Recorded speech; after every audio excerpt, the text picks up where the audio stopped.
तो सभा तो होनी ही चाहिए भाई। सभा तो होनी चाहिए। यूँ तो आदरणीय योगी जी तो 5-6 बार आ चुके, और 8 तारीख को भी आने वाले थे। चुनाव की घोषणा हो गई, वो निरस्त हो गया। तो अब की 27-28 बार जा रहे हैं, तो उसका कोई मतलब नहीं। चुनाव है, चुनाव में तो योगी बाबा आते ही हैं। हमारे लोकसभा के चुनाव में भी आए थे, हमारे विधानसभा के चुनाव में आए थे। तो चुनाव में आने पे क्या मिला उनको? हार मिली, और क्या मिला? तो उसका कोई मतलब नहीं है। समाजवादी पार्टी पूरी मजबूती के साथ जीत रही है, और इस चुनाव को जनता ने अपने हाथों में ले लिया है। भारतीय जनता पार्टी ऐसा भी करने जा रही है, उसको इस बात का पता ऐलान हो गया है कि हम वोट के बदले, जनता पूरी तरह से मन बना चुकी, पूरी तरह से डिसाइड कर लिया है कि हमें समाजवादी पार्टी और जो अजीत प्रसाद है, अखिलेश यादव जी पीडीए का जो उम्मीदवार है, उसको इतने बड़े वोट से जिताएगा कि एक इतिहास बनेगा। वो इतिहास परिवर्तन का होगा। वो इतिहास शुरुआत वो होगी कि ऐसा रास्ता बन जाएगा कि 27 में जब चुनाव होगा तो भारतीय जनता पार्टी की सरकार तो नेस्तनाबूदे होगी, और उत्तर प्रदेश में माननीय अखिलेश यादव जी के नेतृत्व में इंडिया गठबंधन की सरकार मजबूती के साथ बनेगी, और भारतीय जनता पार्टी 50 एमएलए अगर जीता लेगी तो बहुत बड़ी बात होगी। इसको हम पहले कह चुके हैं। हाँ, एक बार ये कर रहे हैं कि अब ये इन पर विश्वास, जनता पर तो विश्वास इनका खत्म है।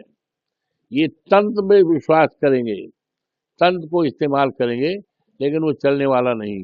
ये अब अभी वोट जब पड़ेगा तो पीठासीन अधिकारी, बीजेपी के जो, यहाँ तक कि बीजेपी के जो उपाध्यक्ष थे यहीं फैजाबाद में, बीजेपी के जो उपाध्यक्ष थे फैजाबाद में, जब महानगर बना था तो महानगर के उपाध्यक्ष थे। और यही नहीं, 4-4, 5 बार बीजेपी के टिकट से वो यहाँ से वो सांसद चुने गए थे। तो हमें जानकारी मिली है कि ऐसे ऐसे लोगों को छांट करके पीठासीन अधिकारी बनाया जा रहा है, और उनको इसी तरह के कर्मचारी लगाए जाएंगे चुनाव में। गणना में मैं पूरी कलेक्ट कर रहा हूँ, सूचनाएं कलेक्ट करके इस सूचना के बारे में हम चुनाव आयोग के पास माननीय राष्ट्रीय अध्यक्ष के माध्यम से ये पहुंचाएंगे, और हाई कोर्ट में भी इस बात की सूची देंगे कि, और हम मांग करते हैं चुनाव आयोग से कि लोकतंत्र की पवित्रता को कायम करने के लिए, मजबूती देने के लिए, और ये लोग चुनाव नहीं है, ये लोकतंत्र का एक मंदिर है, इसमें चुनाव हो रहा है, इसको कायम करने के लिए।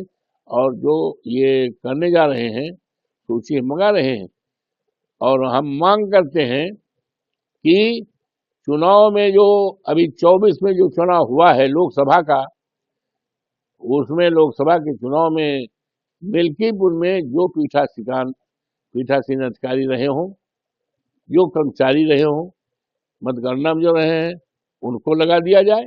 या 22 में जब चुनाव हुआ था, 22 में जो चुनाव हुआ था, तो उस 22 के चुनाव में जो पीठासीन अधिकारी हैं, जो अधिकारी कर्मचारी हैं मतगणना में, उन्हीं में से लगाया जाए। लेकिन हमें जानकारी मिल रही है कि पीडीए का एक भी मतगणना में, चुनाव में नहीं। ये पूरी तरह से ये ये जो आचार संहिता का उल्लंघन है, मर्यादाओं को उल्लंघन, संविधान का उल्लंघन है। ये सारी बातें माननीय राष्ट्रीय अध्यक्ष के माध्यम से बहुत जल्दी आजकल में हम चुनाव आयोग को भेजाएंगे, और हाई कोर्ट में भी हम भेजने जा रहे हैं।